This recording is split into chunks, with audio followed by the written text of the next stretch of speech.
Slamdown is sponsored by BODYSLAM and Jam and WWE SmackTalk.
Welcome to another episode of Slamdown live stream. We're going to be covering everything Impact Wrestling. First one, a little mention is about Josh Matthews. Now, it's hard for me to say because I am a fan of TNA, but I don't think Josh Matthews is doing himself any favours with the internet community by his tweets. Saying he is the best play-by-play guy there is. I'll admit, he is a good play-by-play guy. He's not the best in the world. He's not the worst. But to post that on your own Twitter and call yourself that, yeah, it doesn't look good. It looks a bit like you're self-obsessed and gloating about yourself. There is a lot better ways to do this, you know. You're better off. Why don't you wait for someone to compliment you? And then you could have put a tweet and said, oh, I've just been complimented by my play-by-play. Not just jump in and saying you're the best. Because let's be frank, you're not. You know, Jlor is probably one of the best play-by-play guys. It just annoyed me. And also the insults to Jeremy Borash as well. It just seemed very unprofessional, and I don't think it had put Impact Wrestling in a very good light. I think it will have consequences back on the back on other people. But yeah, I really don't think that was a good move by Josh Matthews. Another little things I want to quickly go over. As we all know now, Jeff Jarrett is mainly in control of Impact Wrestling, which is, when I've said it in my previous shows, is an amazing thing. You know, Jeff Jarrett built the company. Yes, he had Dixie Carter help out financially, but it was him that started TNA.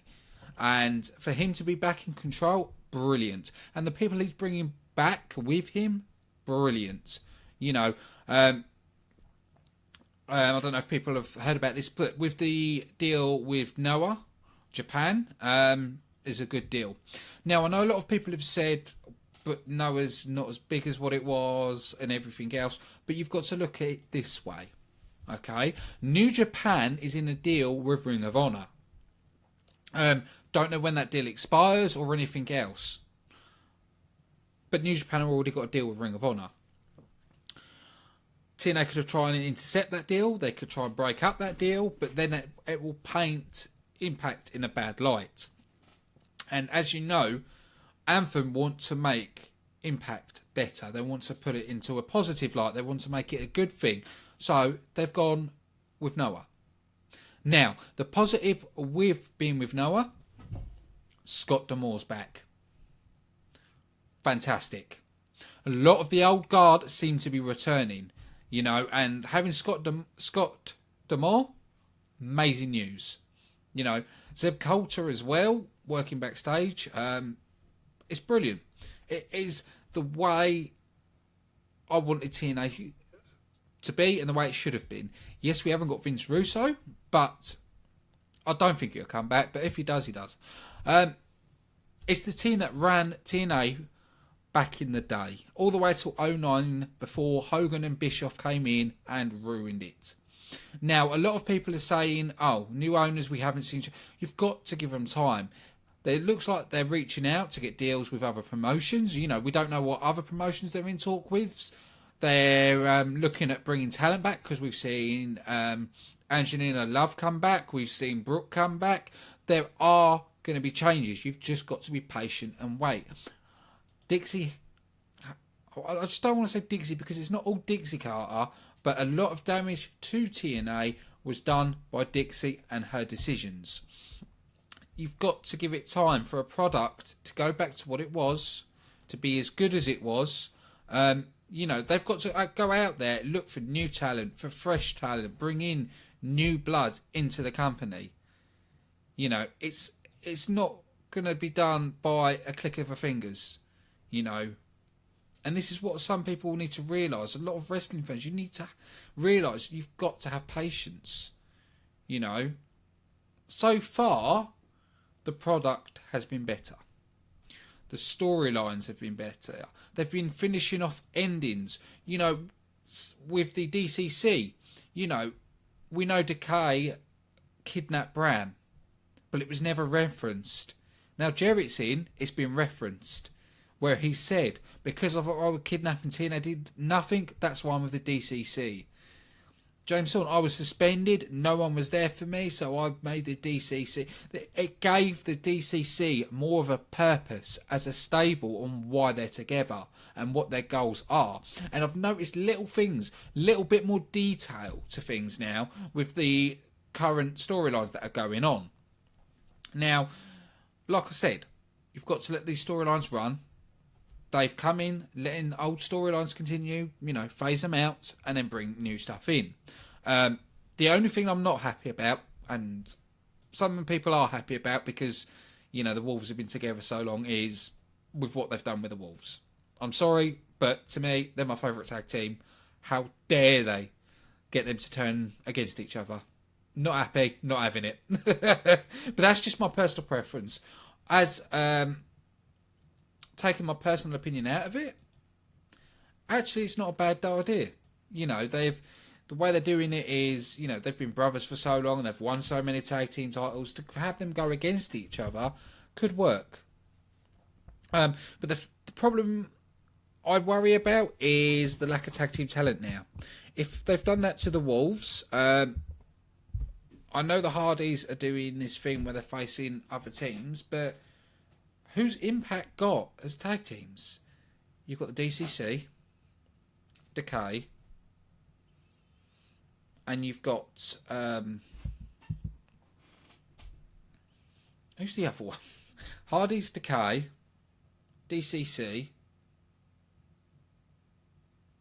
I can't think of the other team now. But yeah, that's my point. Not many teams. You know, it could be worse though, couldn't it? There could be worse thing than splitting up the Wolves. There could be Kaz joining the Bullet. Oh no, actually, sorry, that happened. I was going to say it'd be worse, like the thought of Kaz joining Bullet Club, but no, they've done that, haven't they? I had to get that dig in. Had to get that little dig in. But yeah, so the tag team division needs more tag teams, but then so does the X division. The X division needs a hell of a lot of work, but we'll just have to wait and see what's going to happen, what's going to be done. You know, I know they do lots of recordings, but we'll just have to sit and wait till we see the new lot of recordings to see what happens, what they've changed, what they've done. Right, that's all the news bits and everything else on that I want to cover. So let's dig into actually the Impact itself. When the document loads up. Right.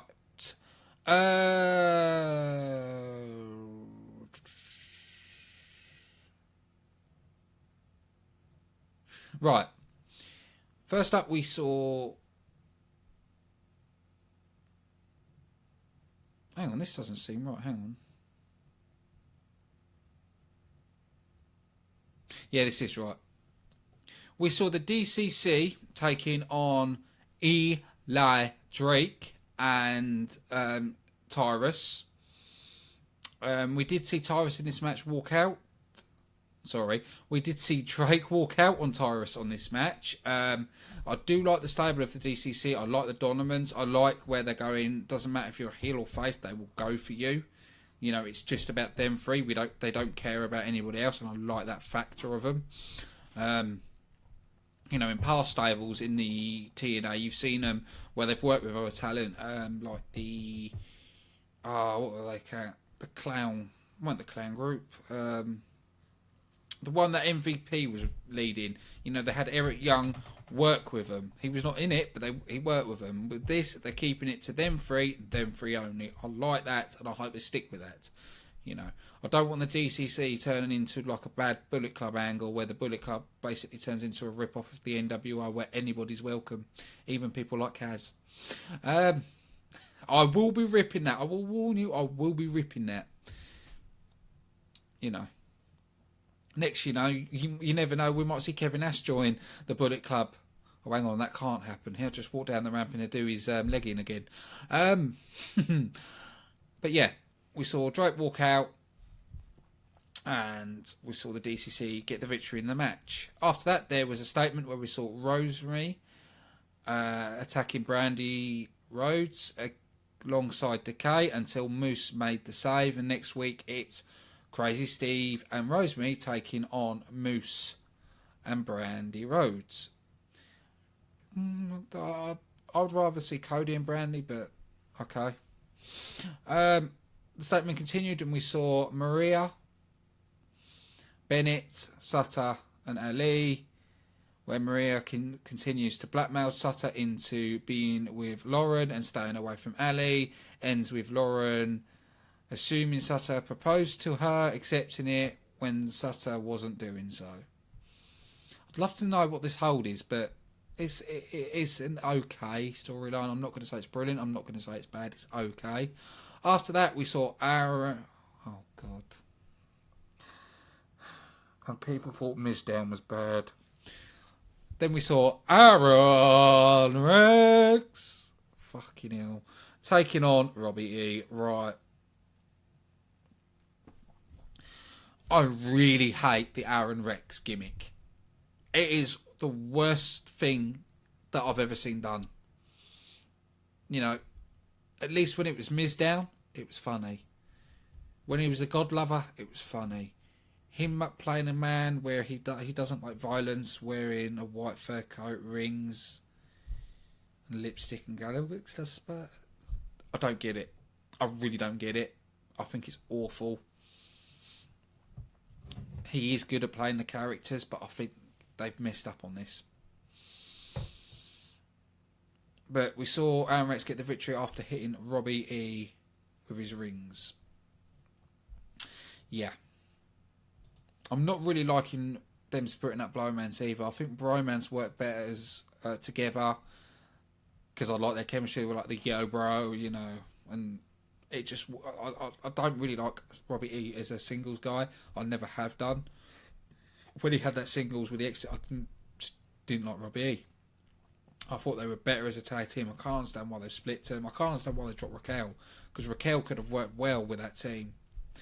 After that, we saw the segments where the Broken Hardys announcing that they will be travelling using Vanguard 1's teleportation to obtain every tag team titles until they're the greatest tag team in all space and time.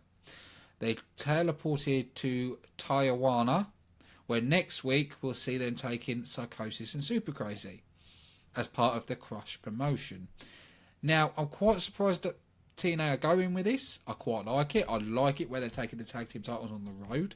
I can't wait to see what destinations they're going to turn up, what matches they're going to have. But from what I saw, it is going to be played on Impact, and it has been recorded by Crush. And it's I used to like Psychosis Super Crazy. Didn't like the way they put him in the WWE with the lawnmower and yeah. But I'm actually looking forward to that match. After that, we had a statement with Shane Helms, Trevor Lee, and Andrew Everett. All in the middle of the ring, and Shane Helms blaming Andrew Everett for the mistakes and attacking Andrew Everett. See, I like Andrew Everett. I think he's a brilliant wrestler. And again, another one that's not being used correctly. We saw the Impact Grand Champion Drew Galloway taking on Mahabali Shera. Another, you knew Galloway was going to win this. Galloway defeated Shera. It was an okay match.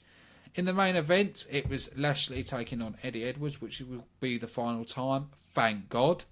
Eddie Edwards was going to get the win until Davey Richards pulled out the referee. And Eddie Edwards looked confused. Lashley hit the spear, got the pin, won the title. Then we saw Angelina Love attack Eddie Edwards' wife at ringside. And then pull his wife, hold his wife while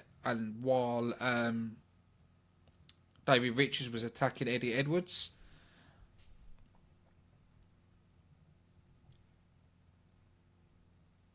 So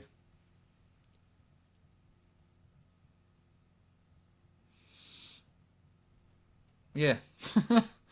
So we are going to see an Eddie Edwards and Davey Richards rivalry go on there, and be interested to see where they take that, especially, you know, when them two are meant to be brothers. I want to go quick stars on matches. The DCC match, 3 out of 5. The money matches, Aaron X Robert E, sorry, but 1.5 out of 5. Grand Championship match, I don't like the Grand title, I thought 2.5. Main event was actually pretty good. I didn't expect that twist at the end, so that's going to be 3.5. Sort of averaging from previous shows. Wasn't bad, but wasn't great. But like I said, you've got to give Impact Wrestling time. You've got to give time for the changes to happen for it to become the better product. But I think that's everything for today. I did forget to do this show because people who've watched Elimination Chamber review, I did say I was going to be back on tomorrow. I totally forgot about doing the Impact review. It's just been a mad day today. But tomorrow I'll be doing the Raw review. Don't know what time I'm going to be watching Raw in the morning, then doing the show because it's Valentine's Day, so I've got other things to sort out on Valentine's Day. No, I haven't left it last minute to get my partner a gift. That's already been sorted. It's just other little bits I've got to sort out. But I want to say a big thank you to watching. I am going to be starting a donation on the website. The reason I'm going to be starting a donation is I do this for free. I enjoy this. So the reason for the donation is going to be to pay for War's hosting. So it just eases me spending a load of my own money to keep this going. Just eases the load. That will be coming soon, and there will be a target. I will put the target price of what the hosting costs. So if I hit that target, then it comes off. So, or I might look at doing merchandise. I don't know. I'm still in an R-in about what I'm going to do, but I'm going to have to do something to make a little bit of money just to pay for the hosting. Okay? Like I said, I do this for free. I do this in my own time because I love it. I love giving my views, talking with you, the fans, and just, you know, talking everything wrestling. So a big thank you to everybody watching, and we'll see you tomorrow for the Raw review. This has been your host, Ashley Friend.